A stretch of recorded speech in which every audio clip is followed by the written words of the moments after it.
Hello and welcome back to the Yogi and Disneyland show.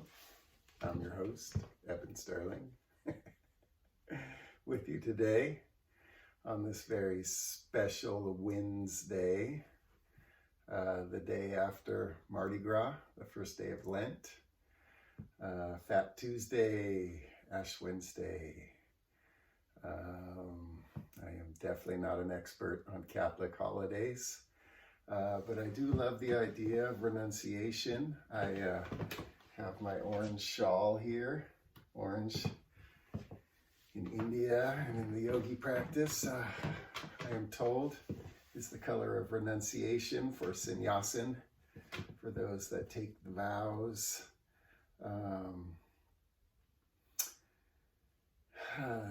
In the Bhagavad Gita, it is my understanding that the true renunciation is letting go of the fruits of our labor.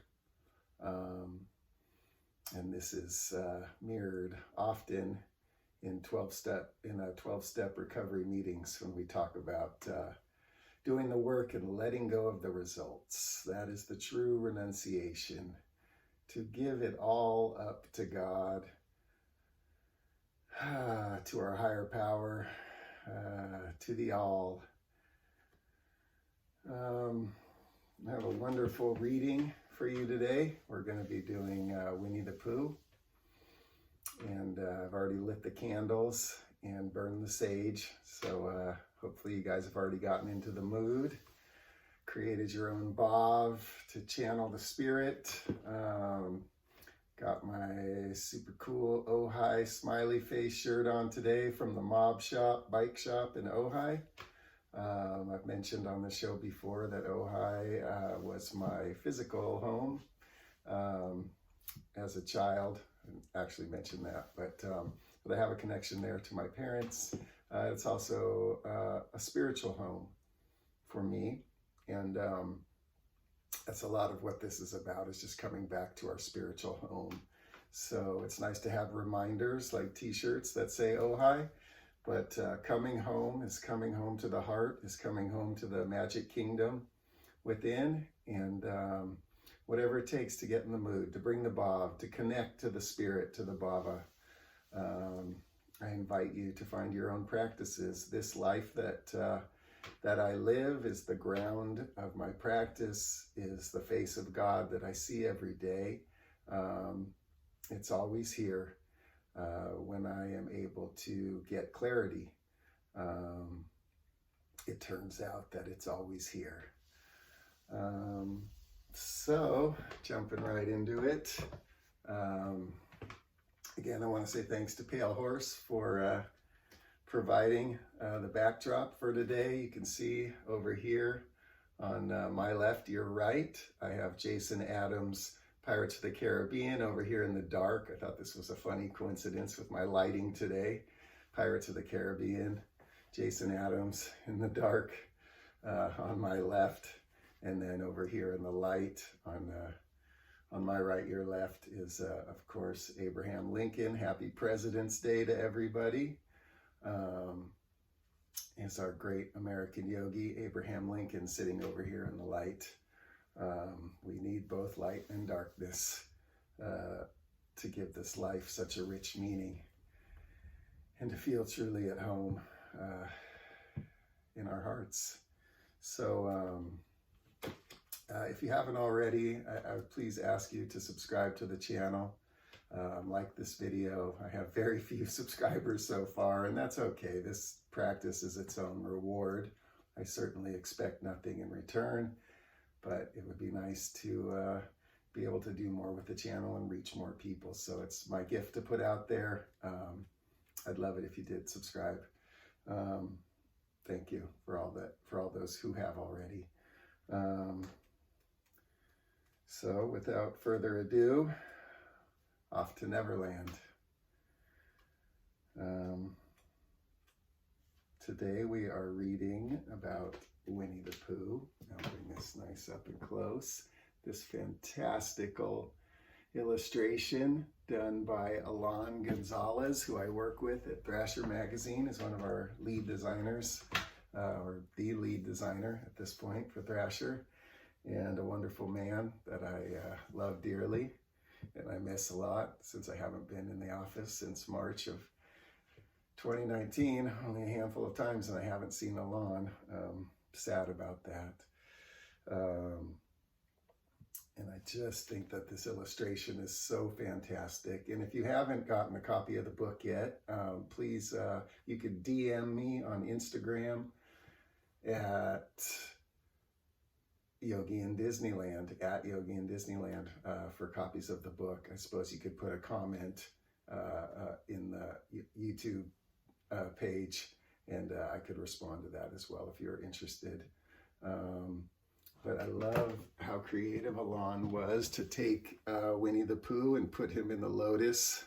It was wonderful. I was reading this chapter this weekend, and there's a, don't want to give away too much in advance, but there's a part where I talk about this umbrella which blocks us from the rain flipping over and transforming into a boat that carries us across the water. And I really wish that I would have put in that it transformed into a lotus, a vehicle for a avatar to ride in, which of course is what Alon did here with Winnie.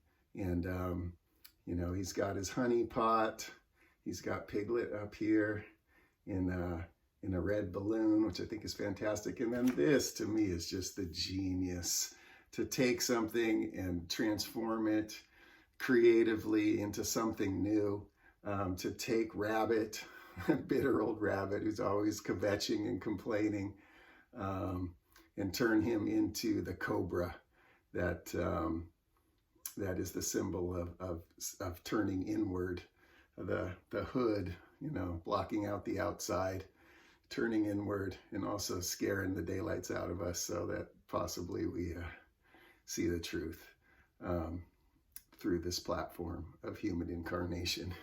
So I just think that that's fantastic. Wonderful, beautiful illustration by Alon. Thank you. And I invite you all to grab a copy of this because it's chock full of killer artwork all the way through. Such a blessing to work with all these artists. And something I really didn't foresee in creating this project, that the real magic of it would be this community that was built through the book, with all these fantastic and amazing creative people that just came together in a real community, a heart space, to create this amazing book that is, much more than the sum of its parts, and much more than the little, kernel of an idea that I had in writing it in isolation, in meditation, but to have it transform into this community of creatives is a gift beyond anything that I originally conceived of. So grateful for that. So sorry, off we go. The Many Adventures of Winnie the Pooh, Fuzzy Buddha of the Forest. Holy Song, the Bhajan is Heffalumps and Woozles, from the Many Adventures of Winnie the Pooh. And I want to take this opportunity, when I originally had the idea for the book, and actually in the first drafts, I would take the songs themselves, which is why I left that part in there about the Bhajan, about the holy songs, because when you go on the rides, there's music, which is part of the overall experience. And this is one of the things that Disney did so well, was tying together music and imagery and dialogue and storytelling into this rich, multi-sensory experience that all tied together and told one unified story.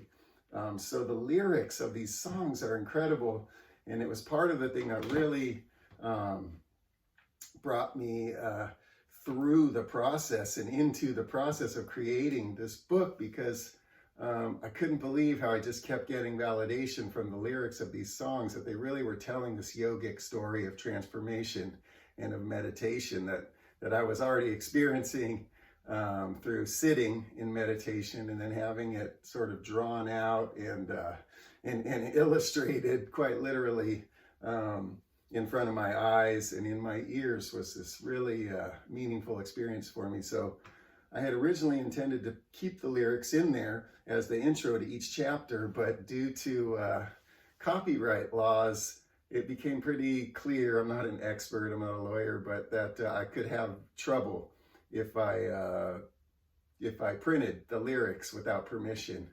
The music industry has become quite litigious, since YouTube has come around. So not something to mess with, and not something that that I have the money to pay for. So I just left it out and put the songs in there, hoping that people would eventually go to the songs and listen to the lyrics and see how they tie into each story, see how they tie into each teaching. But in any event, I'm perhaps in episodes, later episodes, I won't have to make such a lengthy explanation. I apologize for that, but I'm going to go ahead and read you some of the lyrics, and hopefully I don't get in trouble on YouTube. I don't know.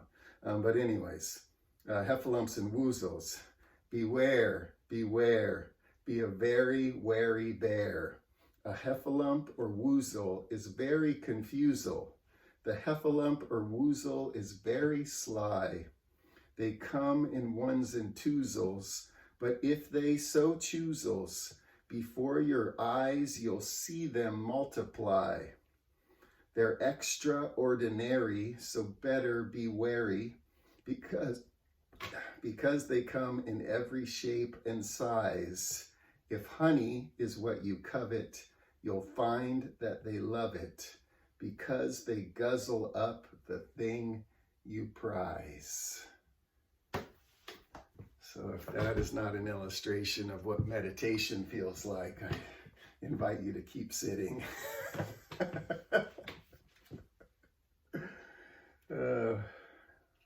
Off we go. Leaving through an above-ground sarcophagus in New Orleans, Leaving through an above-ground sarcophagus in a New Orleans cemetery, I head up the sloping curve of a hill past the rivers of America to Pooh's Corner in Critter Country. Crossing a wooden bridge, the world becomes larger as I assume the perspective of a small woodland creature. Carrots are enormous. The earth is more vibrant and music is flowing out of boulders into the air. A majestic and whimsical chariot approaches in the shape of a beehive, and there is energy and sound buzzing around me. I enter the coach clutching my son's eager hand, and my next journey begins. One blustery day in the 100-acre wood, a little bear named Winnie the Pooh set out in search of honey. Yes, yes, I too am just a silly bear seeking a bit of sweetness in the material realm. But the realm of matter and solidity is also the realm of impermanence. In this space, I am soon flying about in the winds of change and uncertainty. Some actually find joy in being blown into the sky like a kite. Even wise old owl sees the joy in letting go and wishes me a happy Wednesday. Then, just as quickly, the sky turns dark. The rain came down, down, down. The storms of life shower upon my coach as I travel through the dualistic plain. Inevitably, the river crept right out its bed and leapt right into piglets. There in the water is an umbrella. It is turned on its head and transformed into a makeshift boat. What blessings are exposed as I become the impartial witness to life's ever-changing unfolding. Water finds its own level, old Pooh of the Tao would tell us. What alternative do I have anyway? Attachment to plans and results in this relative world of impermanence and duality leads only to seeing life as an endless succession of disappointments. There seems to be a choice on the material plane. I may choose hope or doom. Surely all experience is colored by perception and perspective. As if to illustrate this point, out of the black light, Eeyore materializes and deadpans. First the wind, and now this.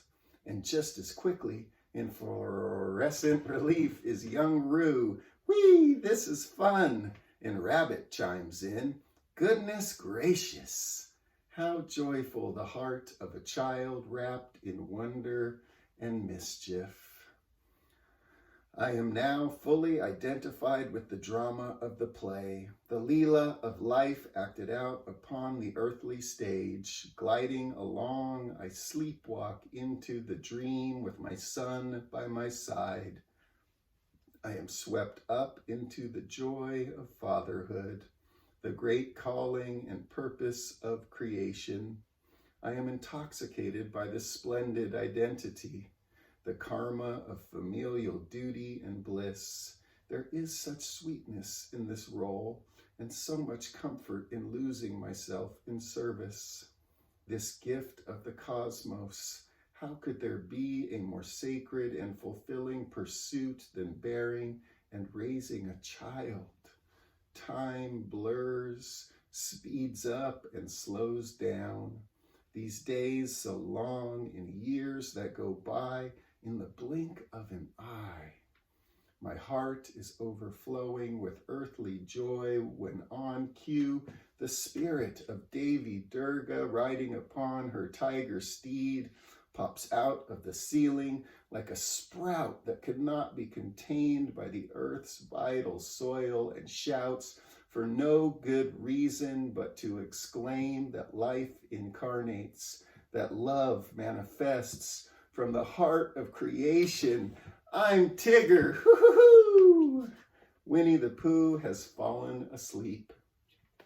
For a moment, he sits in a nightshirt and cap, then spins head over heels through a suddenly darkened void. Without a boom, the world explodes. A psychedelic technicolor yawn sprays its garish vibrancy over every inch of stagecraft. Heffalumps and woozles, heffalumps and woozles. The mind begins to twist as the ego attaches to pleasure and the avoidance of pain. Paranoid delusions are wrapped in stripes of duality. No longer centered in the ultimate reality, I am again caught. Beware, beware. Grasping for honey at every turn, the happy little bear is bound by long tentacles of sticky, sweet, viscous liquid. No longer aware, unable to differentiate the true from the false, he is completely lost in the delusion and confounding confusion of transitory earthly delight. What a beautiful dream, he says, with eyes completely shut and a smile from ear to cute and fuzzy ear. If only this dream could last. If only material things could provide us with imperishable joy. But alas, that is not the way in this world of constant change. I must be rooted in the eternal if I am to find true satisfaction. Keep coming back, keep coming home. But the bear, stuck in honey, he looks so happy. Maybe I could stay in that state forever, like a junkie with his opium master stuck in a state of suspension from reality, all the pleasure receptors lit up by a synthetic stimulation of synaptic physiology. Alas, deep down, I know there is no escaping the truth. In the darkness, alone in silence, the heart knows and begins to stir. Wake up, Pooh. A bodiless voice, a Buddha, speaks from the void. My God, I'm not making this up. This book writes itself. here in the heart of Disneyland, the Buddha speaks. The heart is reborn. The Guru's voice lovingly guides me back to conscious awareness. Happy birthday, Pooh. Yes, happy birthday, you cuddly little critter. For surely I too am reborn. The first day of the rest of my life, the first step on a new journey, reawakened to the predicament of being, and happy to celebrate each unspoiled moment anew. The present is a present, wrapped in ribbon and bright colored paper. Eeyore, the beautiful tragedy, the symbol of suffering, the ass who lost his ass, is there to punctuate the narrative. I hope you like my present. The music pipes along, and I take a breath and smile. Suddenly, I am thrust into a bright sunlight. Bees buzz noisily as I return to the real world.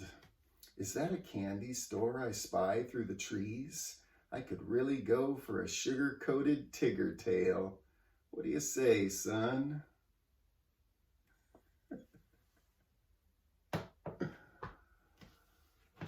All right, you cuddly little bears. Let's find a way to sit that is comfortable, relaxed yet alert. I invite you to close your eyes, raise your shoulders up on an inhale, and drop them down on the exhale. Again, nice deep breath. Exhale out.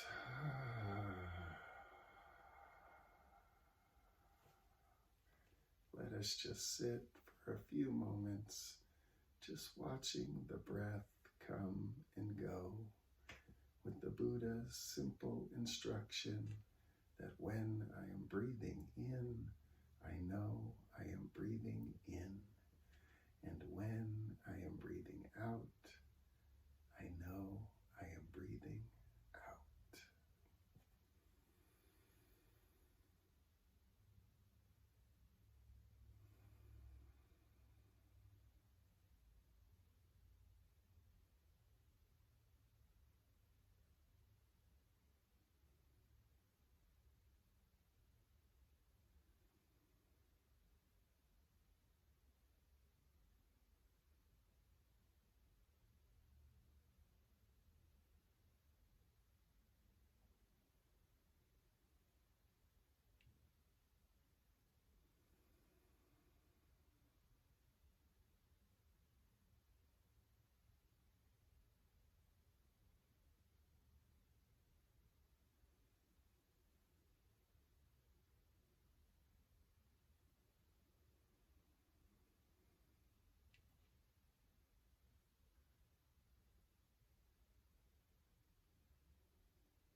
As we watch the breath, let each and every breath become a quiet renunciation.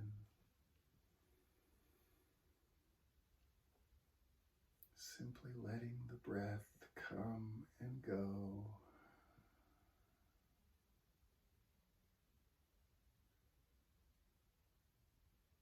Each new breath, a new experience of the present.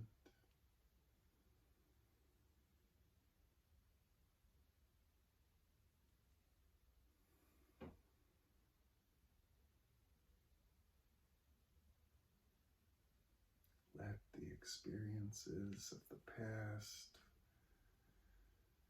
dissolve away as we stay with the breath. And let the worries of the future subside into the background as we anchor on the present moment with each coming and going breath.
As the thoughts inevitably come in, we see them for what they are, just the mind telling its stories. These heffalumps and woozles, these mind creations are but illusions. These thoughts that multiply and grow and tell their long and twisted stories. The ego, the self, will attach and start to follow them down their paths. And then we return to the breath, to this awareness of the moment, letting go of our preconceptions of what meditation is. We simply sit in conscious and loving awareness of each breath as it comes and goes in the present moment.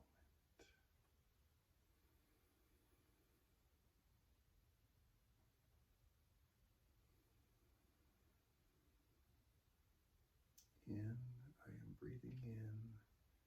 Out, I am breathing out.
If it helps to anchor us in the present, to not attach to the heffalumps and woozles, I invite you to count the breaths from 1 to 10 and start over when you get to 10, back to 1.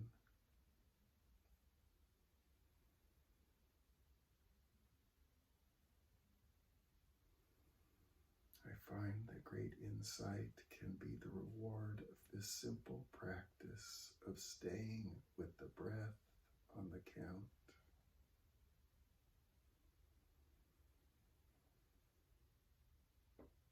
Breathing in, breathing out. resting on the number to keep us focused and centered and present. Breathing in, breathing out, 2, and so on.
If you are able to make it to 10 without losing count, you can consider yourself an advanced meditator.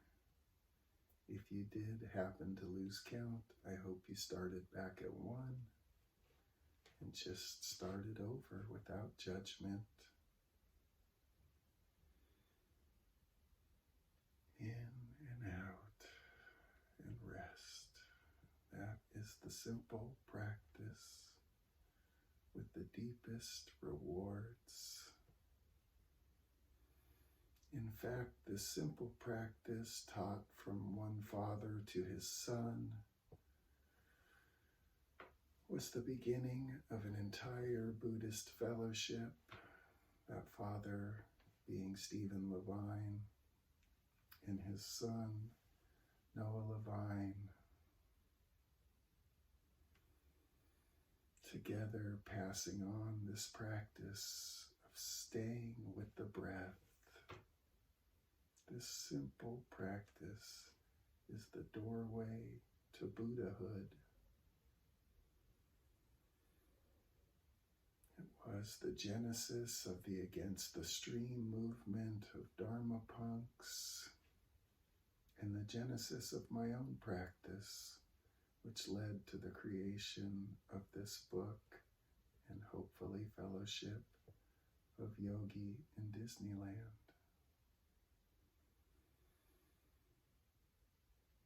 I say if one can do 30 breaths, that the world will be transformed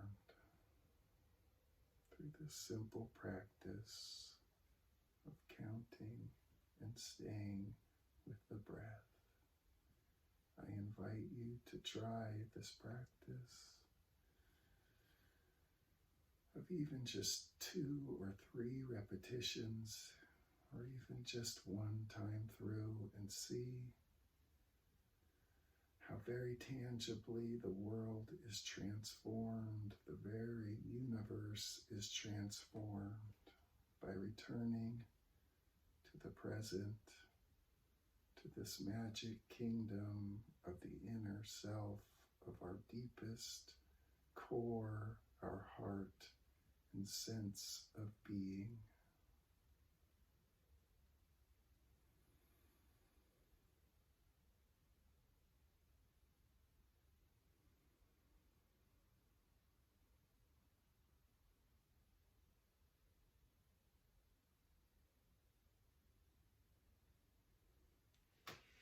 So before we go today, I would like to expand the practice for a few minutes to just sit in present awareness of what we are experiencing, to know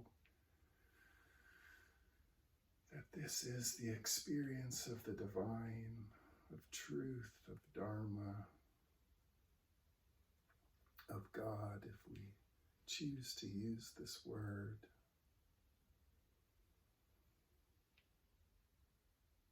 Let us expand our awareness to our toes and up through our legs, through our entire body, up the spine, to start to feel, listen, smell, and be aware of what we are perceiving in this very moment.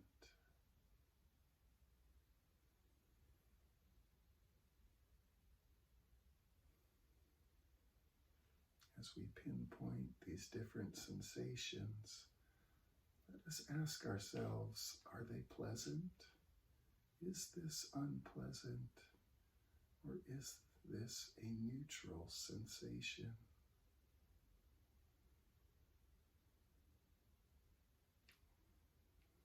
Rather than let the mind, the heffalumps and woozles, drag us away into a story of this experience, let us come back to the present awareness of the experience itself.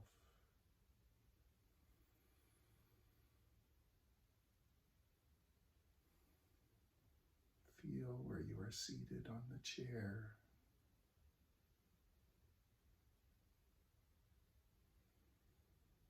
Is your back stiff from sitting?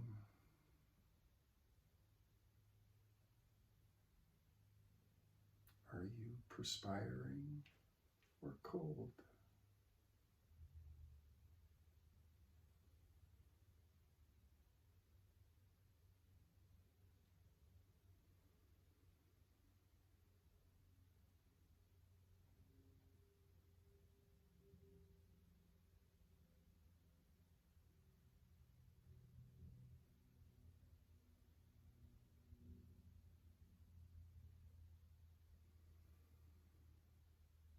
Let us sit in this present time awareness and simply know that the entirety of the cosmos, of divinity, of every moment of human time is contained in this very moment,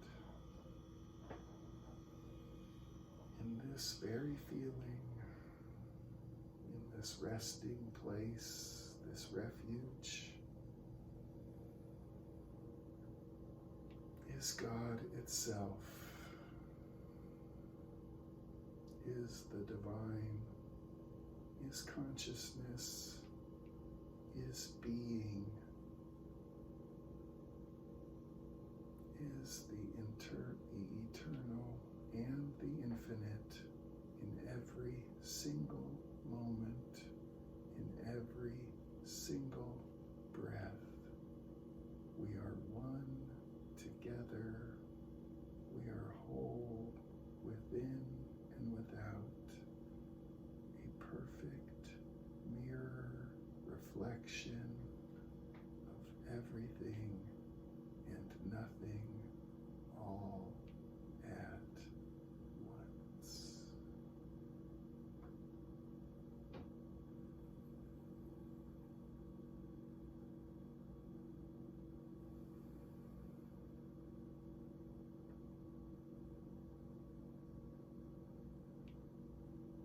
Happy birthday, Pooh. I hope you like your present.